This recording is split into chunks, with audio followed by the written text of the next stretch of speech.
Okay, I've asked the panelists to prepare some short opening remarks, and I want to be sure we leave plenty of time for Q&A.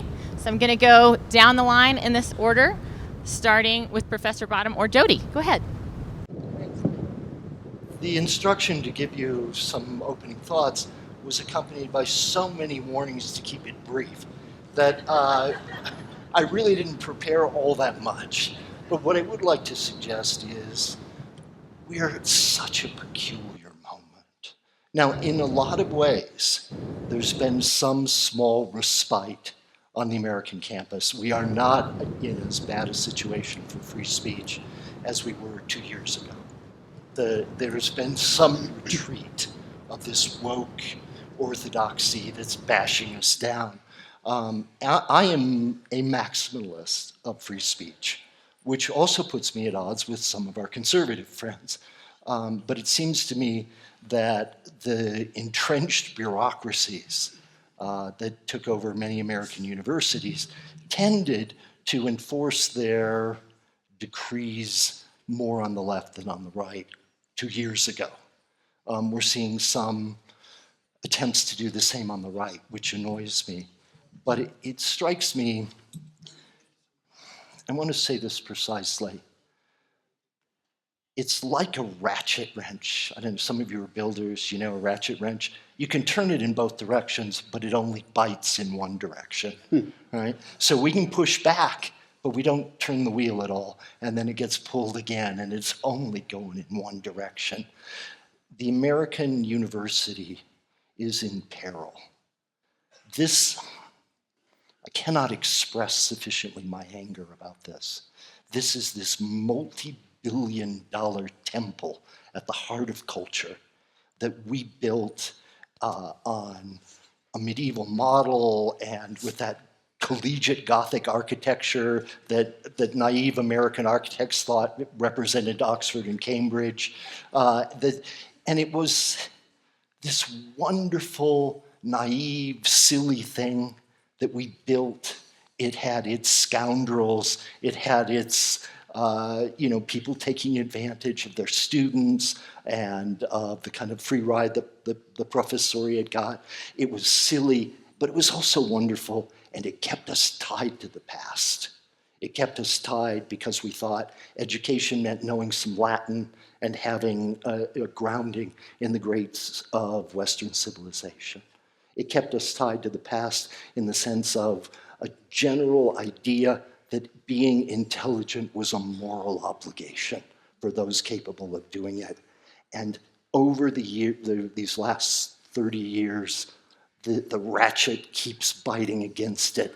And I am furious at the destruction of that vision. It had bad stuff in it, but its overall effect was enormously good for the country. And as it dissolves, everything bites against it. We have seen 50 years of a class war between the professoriate and the administrations, the bureaucrats. That war has been decisively won by the bureaucrats. We have seen, who are, by the way, in all those polls 2 years ago, far more woke than the faculty. The bureaucracy is actually driving a lot of this. The second thing it did was, or the second battle here, was a kind of American populism from which conservatives are not exempt from blame, which was, why are we teaching our kids Homer when they should just read and, can they read and do math? And conservatives were not exempt from that kind of populism, which, like the ratchet biting in that direction, hurt the universities again. And we can add up all these factors, and the final one that could not come, well, let me mention one more, the decay of manners. Free speech works really well if you have a mannered culture that isn't going to say it in ways profanity.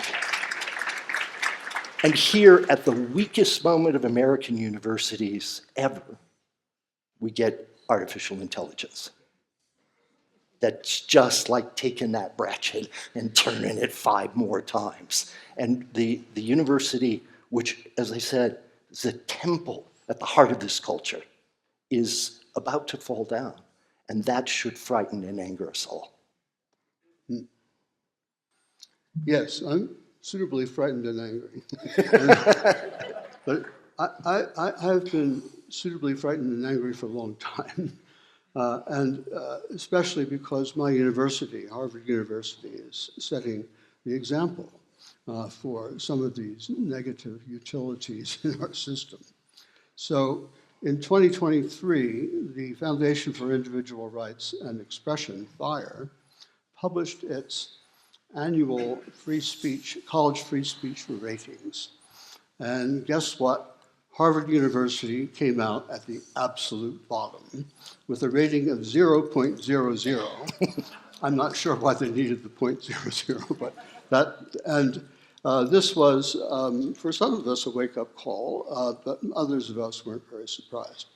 And I want to say, first of all, why this happened, just a few remarks about why I think this happened. And secondly, what we can do about it. If you're interested in the second part, I've written a longer discussion of how we should address this problem of free speech in universities in an article for Law and Liberty. And you can find it probably most easily by going to my website, which is jameshankins.org, all lowercase. And in the conference tradition of shameless plugs, you can also find there my new book, which is coming out Monday from Encounter Books. It's part of the same project that Bill McClay's book is part of with Encounter Books, the Golden Thread Initiative. So this is a new history of the Western tradition called the Golden Thread. I was going to bring a copy of it with me, mostly to show how much bigger my book is than Bill McClay's book. But it was £7. I put it in the suitcase and I said, I'm going to have to pay extra for this. So anyway, I didn't bring it, but there is some information about it. And it was reviewed in the Wall Street Journal last Friday, if you're interested. So end of shameless plug. I've been at Harvard for 40 years. It was my first job after graduate school. As Bud Balin said to me at the time, Bernard Balin, Hankins, when you start at the top, it's a dead-end job. That was after I got tenure. Everyone was expecting it to be a dead-end job before the tenure process began.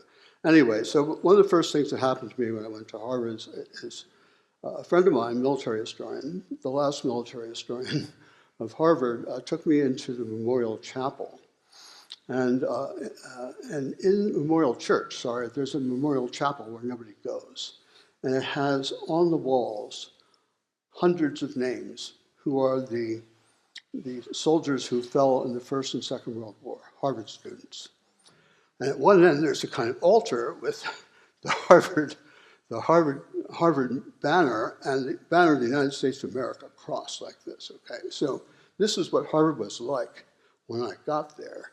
The last generation of World War II veterans was still there, guys who had fought in World War, Bernard Balin, and Dick Pipes and other figures like that who had fought in the Second World War. And the generation that was coming in was the generation that had lived through the Vietnam War.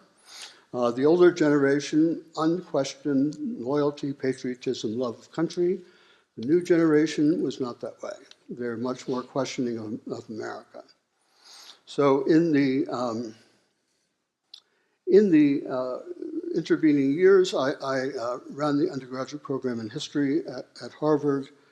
You'll be amazed to believe, to hear, that I managed to reinstitute a Western Civ requirement briefly for about 8 years, and then I went on leave and the department abolished it while I was gone.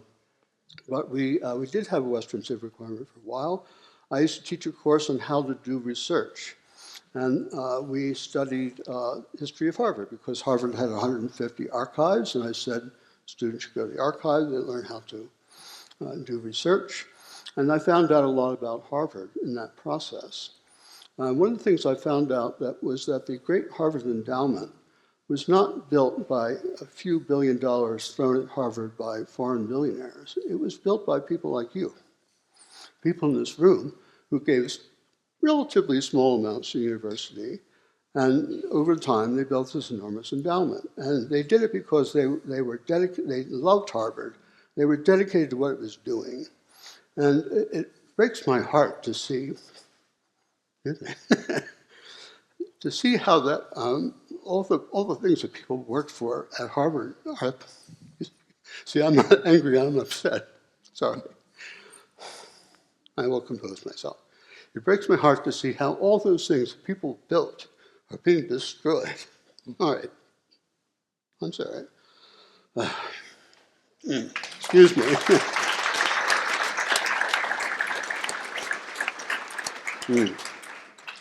I should never talk extempore. It always happens when I talk extempore. Okay. So Harvard became more and more woke. The activist breakthrough was when they got rid of Larry Summers in 2006. That was essentially a feminist coup. Excuse that's my opinion. And Larry didn't do as well as he might have done, but he was thrown out, and they brought in a female president whose first priority was to have more women on the faculty. Okay, that's fine. We need certain women on the faculty. However, then we had the 2013 Dear Colleague letter from the Obama administration that tried to use the Title IX legislation to basically persecute young men around the university. And that had the effect, and what Harvard did then was they hired 60 Title IX coordinators, I think they're called, Title IX coordinators, with staff, of course, adding immensely to the number of DEI administrators. And those people, I remember I was in faculty council in the 1990s, and we had 3-4 cases of sexual harassment per year, and they hired 60 people to take care of these 3 or 4 cases per year. So you can imagine what they got up to. And then, of course, we had the year of George Floyd, and then we had the Claudine Gay debacle, where we had a president who couldn't see any reason why Harvard organization should be prevented from speaking for the university and defending Palestinian terrorists. I'm sorry, but that's the way I feel about it. All right, so what can we do about this? What can we do about the state of Harvard and the state of other universities that have been taken over by political activists? My belief is that the way to cure this university is to have more balance on the faculty. That's the fundamental thing. When I came to Harvard in 1985, a quarter to a third of the faculty were conservative, known to be conservative. Not necessarily Republican, but conservative. People like Steve Thernstrom and Oscar Handlin, major figures in the department. And so nobody ever brought up politics around the table when you knew that there were people who disagreed with you. People are collegial in universities. Now I'm the only conservative left in the Harvard History Department, and they talk freely about turning the curriculum into an activist training camp. Okay? Because there's no pushback except from me, and I'm the oldest member of the department, actually, in terms of years of service, but they don't feel they have to defer to me. In any case, the way that faculty members are appointed is this. The president of the university, or not the president, it's really the dean of the faculty of arts and sciences appoints the chairman. And the chairman of the department is supposedly a consultative monarchy where all the faculty write in and say who we'd like to be our next, secret letters saying who we'd like to be our next department chair, but they ignore us and they choose who they want. The dean. So the dean chooses the chairman. The chairman of the department chooses the department planning committee, which is the department that decides where we're going to hire. To solving this problem of woke takeover, political takeover, is to have a faculty that's more balanced. Okay, so the planning committee is chosen by the hand-chosen chair of the department, and they decide what the priorities are. Then they send the priorities back to University Hall, the administrators, and they decide which of our priorities they like. And then we get lines. So how is this situation going to change? It's again a ratchet. that we ratchet up more and more progressive professors, hard left professors. The younger generation are more hard left than the older generation. So how do you reverse the ratchet?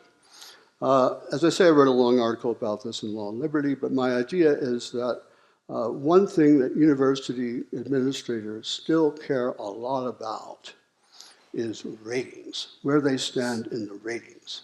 Now, you can ignore the fire ratings because it's right coded, but I think if we can adjust the rating process, and I know that there are initiatives afoot in the federal government to create new accreditation processes, which would judge universities by their ability to educate students and have tests that students knew about American history and Western history and all those things. If there were a possibility of creating an accreditation system, a rating system, which would actually test what universities do in the 4 years between freshman and senior year, what they've actually learned, something like the British examination system, then that would concentrate them on the educators. And if these accreditation systems had positive American values coded into them, the university would eventually be, the first time that Harvard gets rated number 10 is going to be a crisis point, right? Behavior will change at that point. And I think maybe you'll disagree with me, but I think the best way to change the behavior of administrators who control this process is by creating an accreditation system that will really encourage achievement and scholarship and science, and not so much reward political activism. That's great. I'm definitely going to ask the full panel a question later on about solutions, but I love that initial kickoff to the solutions conversation. Next, let's hear some opening remarks from Chloe. Hi, good morning, everyone. It's been really wonderful to get to know all of you over the past couple of days, so I'm really excited to share with you about the future of free speech in higher education. So just to connect that to a personal story for you from my side, I spent 20 years of my life in New York City. When I was 8 years old, I told everybody I was going to live in New York and be on television. And that is, what I did. But I went to Columbia University there, which at one time was kind of a hallowed place for me. But I did have to kind of keep down certain viewpoints, sort of sing a song, if you will, in order to get the grades I needed to get, in order to get into the clinical psych PhD program I wanted, which is where I also had to do a lot of self-censoring.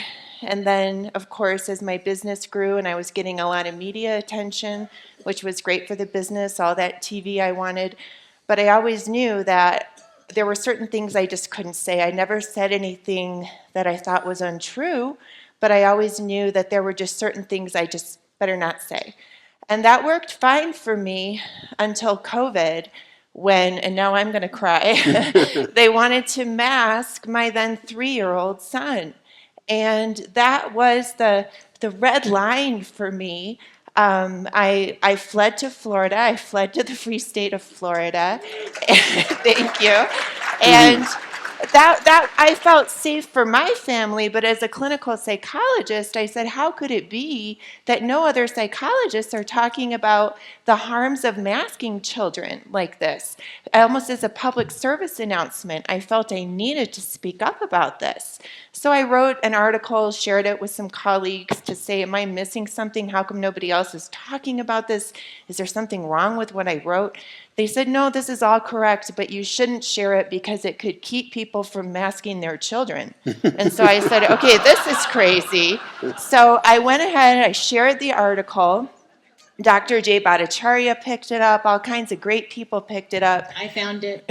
That's how we became connected. Thank you. Thank you. I was in Florida having great conversations with people like Hadley and many other people. And that was actually what I noticed my own cognitive process was opening up. I noticed I was becoming more emotionally present and my relationships were deepening and being more authentic. And that's what touch my interest in the mental health benefits of free speech. So now for my shameless plug, the book is, it's on pre-order, so you can scan it and get it at the table outside, or you can go to freespeechtoday.com and get it, because there's also a lot of bias in the publishing world. I had a very successful book before, and my publisher said, Chloe, we'll do any book with you, but not this book. And my prestigious agent dropped me. So thanks to Skyhorse, a great publisher, I was able to get this book published. So when I think about free speech and mental health, the etymology of the word psychology goes back to the word spirit. So when we silence someone from their ability to speak, we're not just trampling on their government rights, because we know those rights don't come from the government. We're trampling on their God-given rights. We're trampling on their spirit. And so that's why I feel so passionately about this as a psychologist. So I want to share with you 4 quick points. We're staying, should be well within our, 4 or 5 minute time limit here, about why free speech and mental health matter to the university. If universities care about mental health the way they always say that they do, and if they care about intellectual development, which presumably they say they do, then they should be embracing free speech, because free speech language is the primary tool for intellectual growth. It's how we organize our thoughts and convey and exchange information. It's how we develop good ideas and discard bad ideas. Moreover, when we stifle speech, we've seen what happens, right? So Galileo, for example, was jailed for saying that the earth orbits the sun, right? That was, quote, misinformation, and they stopped him. We also saw what happened when we censored the, quote, misinformation about COVID, right? Remember when you couldn't say that? Or what about misinformation that a man can't become a woman, right? So when we work on censorship, this is the second point, again, is that first is intellectual development, and secondly is the issue of misinformation. We're actually, I think, more vulnerable to misinformation when we stifle and squash open debate. And now the third point, of course, is mental health, because as a clinical psychologist, I can tell you it's very anxiety-provoking to live your life believing that words are violence. Not only that you could say the wrong thing and it would be like running someone over with your car, or God forbid somebody says the wrong thing around you and, they're threatening your existence, right? And so when we start, going over the top with these, hate speech and bullying. Now, I'm with you on the idea that this doesn't mean I think that federally funded universities should be able to say, advocate for violence against any ethnic group on a federally funded campus. But what I'm talking about here is just simply free speech and the exchange of ideas. And when we stop people from doing that and we label all of that hate speech and bullying, to me, what that really is the bully becomes the person who's silencing someone who's just simply trying, to share a different opinion. And the fourth point is the issue of social support. We all know that we're in an epidemic of loneliness. And when we can't really be ourselves, the quality of our social support is absolutely degraded. And so we know that intellectual communities need vibrance. We need communication. I have felt so charged up by communicating with all of you this weekend. I feel like a light bulb, And so when we're on our college campuses, when we're in those classrooms or wherever that we may be, it's partly social support, it's partly a collegial relationship, as well as the spirited debates that we need to be having. So I just want to say again that this is a extremely important topic for me. And if we want students to thrive at universities, and if universities care about mental health and intellectual development, then they must embrace free speech. They can do that at freespeechtoday.com. I'm so eager to host book clubs online, whether it be at universities or if you have, kids or grandkids or just, any other type of book club or environment. My book talks about the cognitive and emotional benefits of free speech, as well as practical tools for speaking up, as well as for listening, since we also know that listening respectfully during a disagreement is an essential part of dialogue. So thank you all.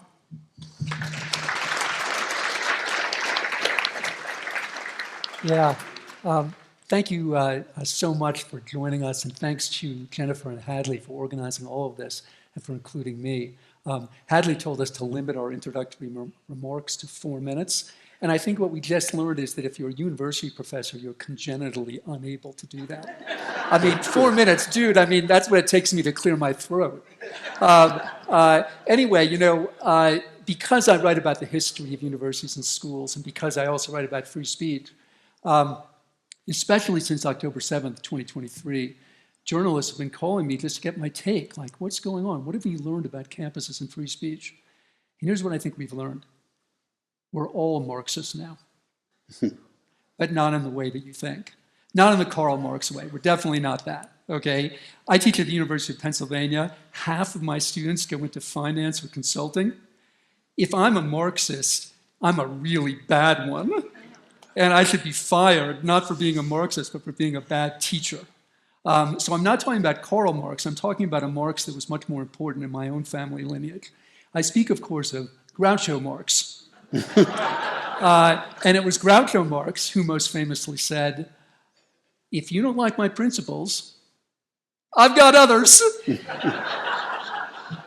And what we've learned since October 7th is that we are all radically inconsistent.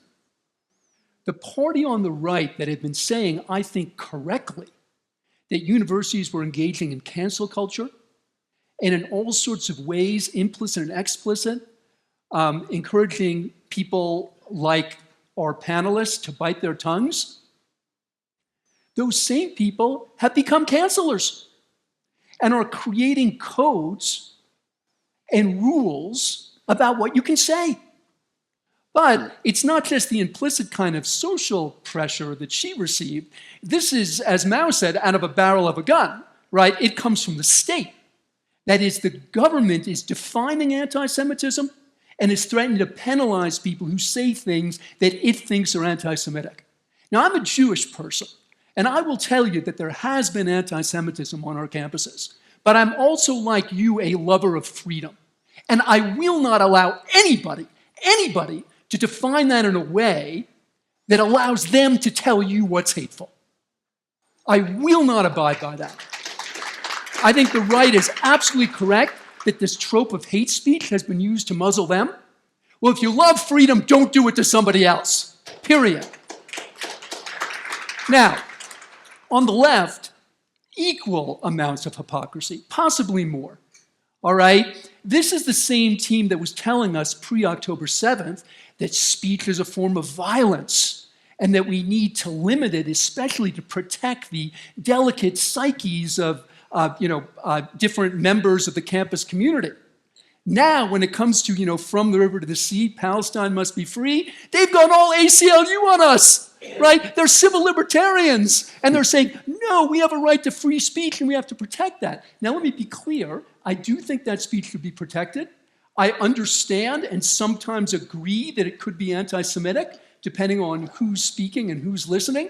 But again, I don't want the university president or the national president to be defining any of that. So that speech must be protected. But you would hope that the people who are now claiming, I think correctly, that it should be protected, might go back a little bit in time and maybe say that, like, somebody out there might think from the river to the sea, Palestine shall be free, sounds a little violent, and that's not a legitimate reason for censoring it. But again, there's been no acknowledgement of that, right? No recognition that, in fact, they're taking a position that's perpendicular to the one that they took before, just like the right is. Now, the most common question I get from my students is, why are you so vociferous about the question of free speech? And here's what it is. I'm an educator. And I believe that we can't educate each other unless we have free speech. Our education, if it's meaningful, relies on the exchange of ideas. And if people like our brilliant panelists are biting their tongues, all of our learning will be inhibited. All of us will suffer. All of us will learn less. The other reason is because I am a patriot and a lover of freedom. But I think the story I tell about America might be slightly different than the one you heard from Bill McClay, by the way, whose work I've always been an admirer of, but met for the first time in person last night, because that's how we live. The story I tell about America is that we've never agreed about the story. And the richness of America comes from our right to narrate it on our own. I don't think anybody should be allowed to tell you what America means. I think that's up to you. And no educator, no politician should determine that for you. Brenda said in the previous session that the US is an adventure story, and I agree with her. But I think the adventure is the multiple stories that we've told about this country. And as an educator, I want my students to grapple with those multiple stories and decide what their America is. You cannot celebrate this land as a land of individual freedom, which is what I want to do, and then tell every individual what to think. Thanks.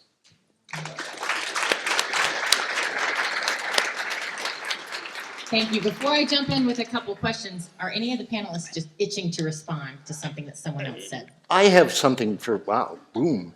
I have something for John here.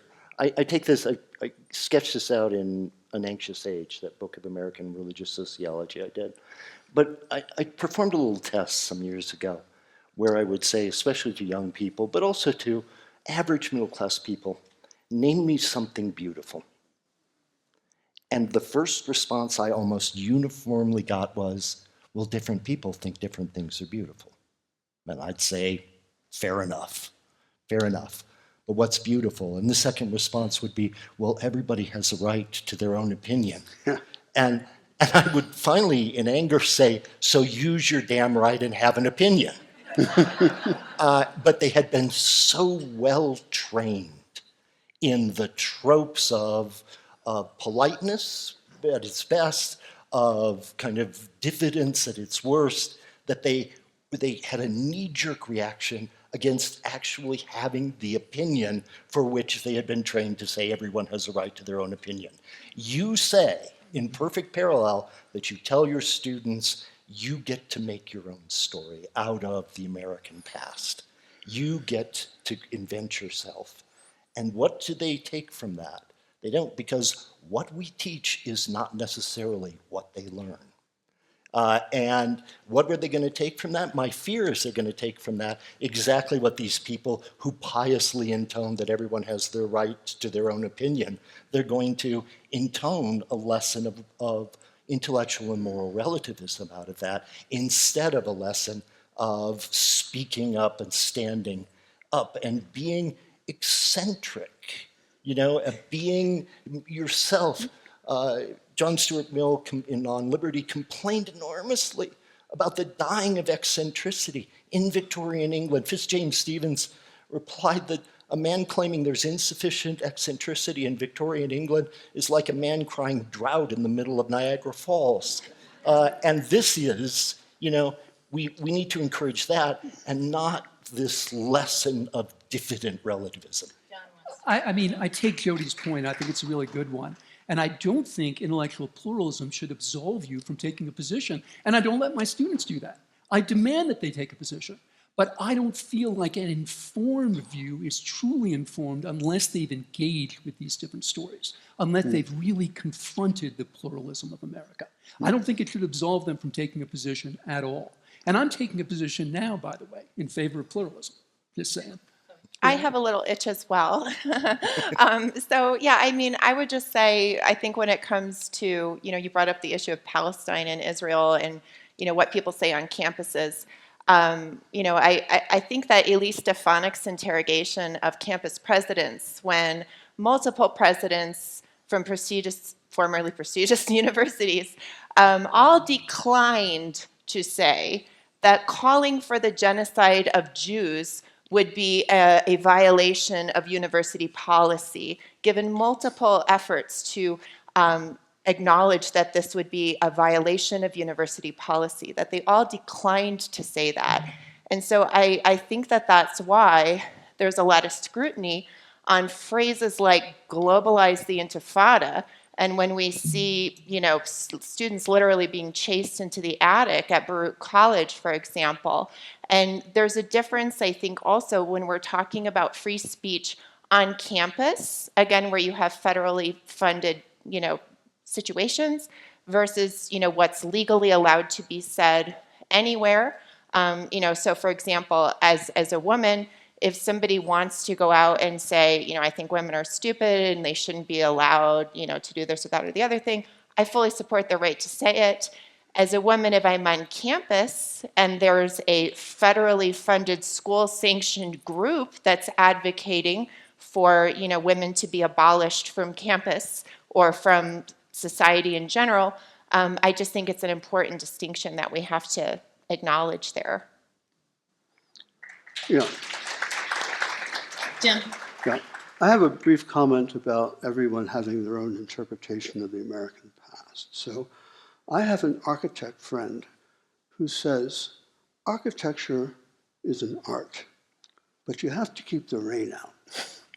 And history is an art, but you got to get your facts straight. And there are some histories that are better than other histories. So I think one of the things we need to be telling students when they come up with their own interpretation of history, it's possible to do this well or badly. And you're on board with that, I'm sure. 100%. But I don't like this idea that everyone's interpretation of history, everyone has a right to have their own interpretation. I guess they do, but we don't have a right to believe. And I think we should raise our voice against the ones we think are flawed or not based on fact. Yeah, we need to be but we need to be teaching the art of history and the science of history. We need to be teaching them how to discriminate between good and bad histories. And I think Bill McClay's book does that very well. And I think if I had to compare Howard Zinn and Bill McClay, I think one could, on objective historical grounds, say that Bill McClay's book is certainly more balanced and better history. So that would be my proviso. So I just did my syllabus for the spring. I'm playing with it because I have some time, but what I've asked them to do is read Bill McClin and Howard Zinn, because that's what I believe in. We love to compare various perspectives at the Steamboat Institute, which is why we sponsor so many debates through our Campus Liberty Tour. I've noticed a trend during our Freedom Conference this year that the topic of higher education has come up in a lot of other panels, including the panel that we had yesterday about media, including some of the conversations about America's role in the world. I think when we talk about psychology or medicine or many of the other fields that might be dominated by educated elites in our society, a lot of these conversations come back to education and what people are learning when they go off to college campuses. So my first question for the panel is, how important is what is happening on campuses as it relates not just to free speech, but also to what I might describe as a lack of ideological diversity on campuses? How does that affect our other institutions and the other areas of life in America? Hugely so, hugely so. So I actually give a lot of corporate talks and workshops and things like that. And I see them using the research, and I put that in quotes because I think that there's been a lot of insight about the quality of the quote research and its lack of replicability and its ideological bent. I've worked in a lot of psychology labs. I've seen how the sausage gets made, and I think that the ideological influence is absolutely shaping the research. And then you have a bunch of HR teams, and they're well-meaning, but they go around saying, oh, well, research says that we have to, have people identify their diversity of this and that because that will help us to be more productive. And it's actually, not necessarily true. And then we also have a lot of students, and I've worked as a university counselor and with a lot of corporate America, and I've seen them come out, very well trained to believe that it would be cruel and hateful of them to say, well, why is it, that we have a women's affinity group here, but we can't have a men's affinity group, right? And then because they can't say that and they can't talk about it, we can have a lot of passive aggression, a lot of quiet resentment, or again, just that tamping down of your intellect overall. So I think that's a good question. I'm curious what other people think too. Mm-hmm.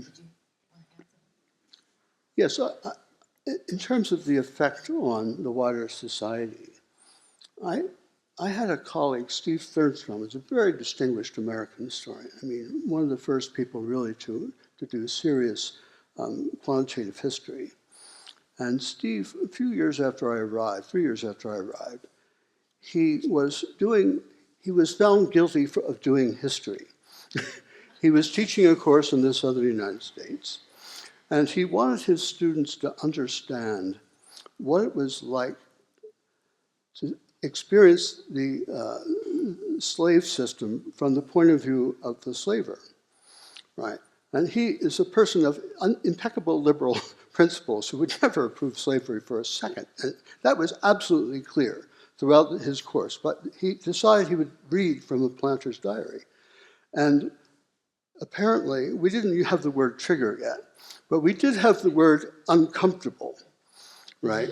So students were made uncomfortable, and he was called up before a committee for racial insensitivity and so forth. He was doing what historians do, which is enable you to understand other minds.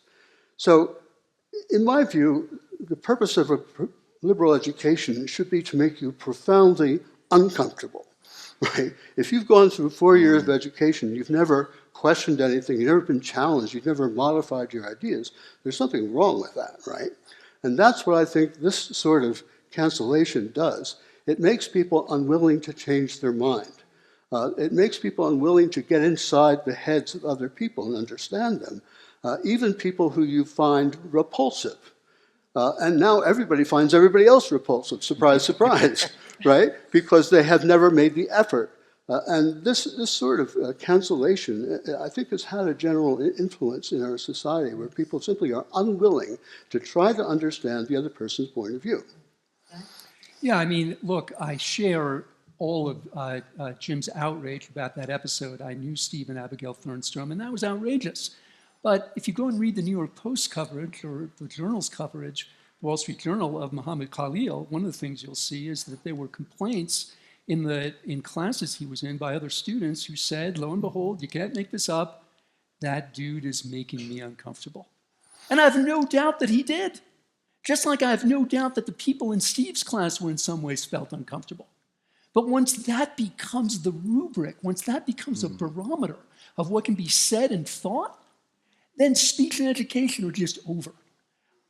To address Hadley's question about the importance of having ideological diversity, I'm one of the founding members of Heterodox Academy, which is an effort to do exactly what's being described here. That is to bring in more points of view. Now, why? Again, for me, it comes down to teaching. It comes down to education. It seems to me that if you're exposed to only one point of view, you will learn less.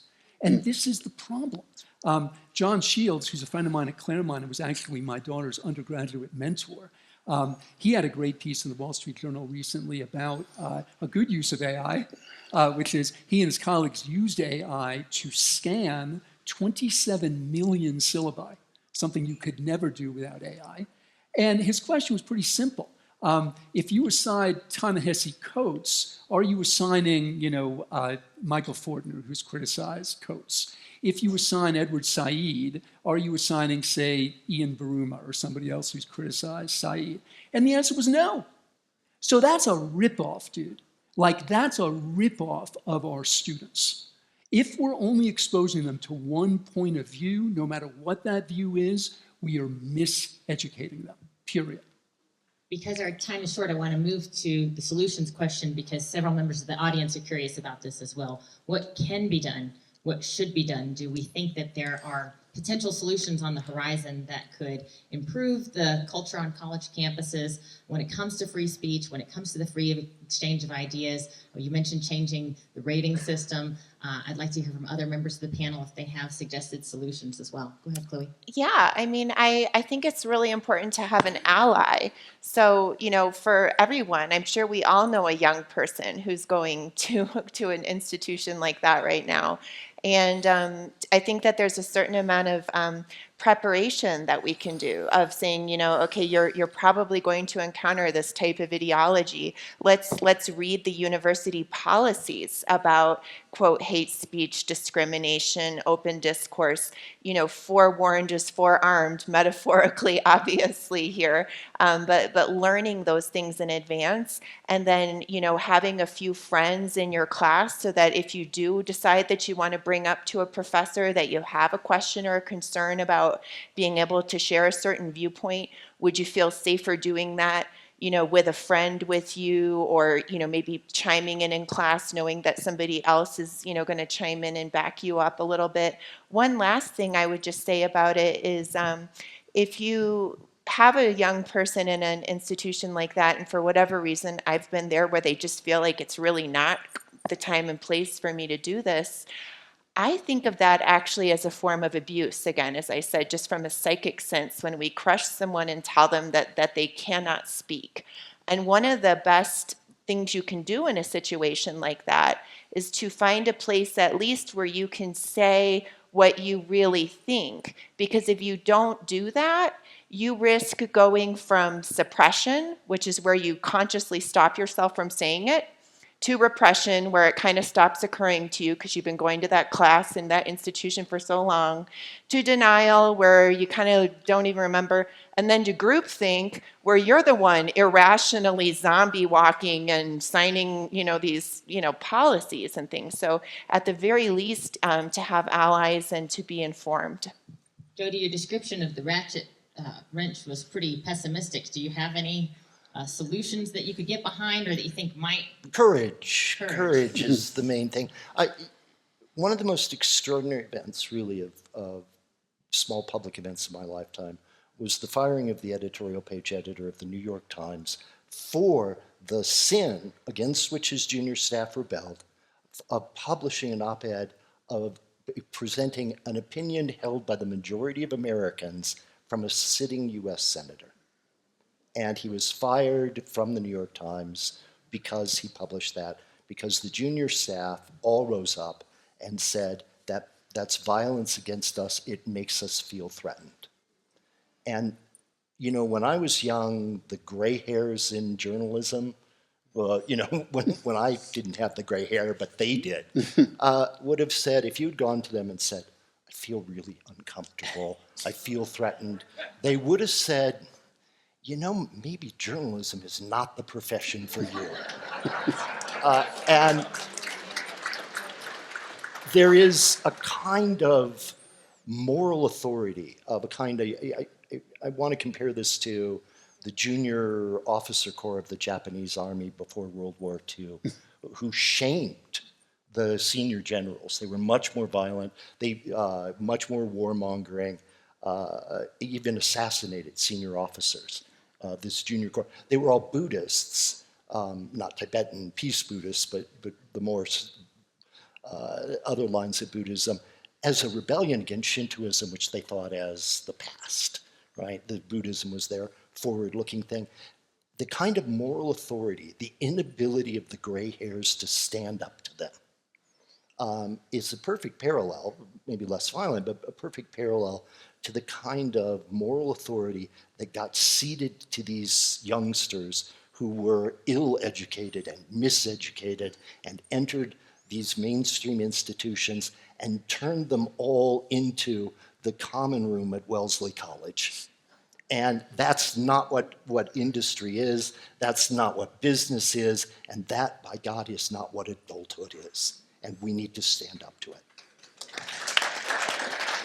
John? Yes, just a quick thank you and then an answer about a solution. One of the real pleasures of being here has been meeting the Future Leaders group, who are just fantastic. And I'm going to go home and tell my liberal Democratic friends, we got to step it up, or these guys are going to eat our lunch. I've been really impressed. In terms of the solution, I want to pick up on what Jim said about rankings. What we need is a ranking system about teaching. Everything I've just described in the past 45 minutes, I just regard as good teaching. Introducing different ideas, forcing people to grapple with them, forcing them to come to a conclusion, however tentative. But we don't incentivize teaching in any real way, especially at the research universities. What we need is a ranking system that actually tells the families and the students who's doing a good job of this and who isn't. We could do that. It's expensive, but things of value cost something. When you survey American families and you ask them what makes an excellent university, their first answer is excellent teaching. But they have, up until now, no way of discerning who is doing that, and that's what we need. All right, I have a question here from the audience, which relates to something I mentioned to our panel during our Zoom call preceding today's panel, and that's about money. So I want to ask about the relationship between market forces or other funding forces, say federal government funding forces, and the relationship to campus culture and free speech. So one person from the audience, Elliot, asked, do you feel that universities should continue to be allowed to accept large amounts of funds from foreign governments, individuals, or foundations without having to reveal that those donations exist and what the school is expected to do with the funds? And I might also add to this question, how does the relationship between the federal government and funding through things like Pell Grants and student loans affect the campus culture ultimately? Is that problematic? I'm curious to hear from the panelists on this. So the federal government is responsible for a lot of the condition of American universities, but primarily that's through federalized student loans. And it ought to have been from the very beginning clear to anyone with an economics training that when you fund something from the government, the price goes up. And this is essentially what we did with this federalizing of student loans. There were proposals to do it in different ways at the time, but they were defeated. The federal government was going to act as the guarantor of all of this.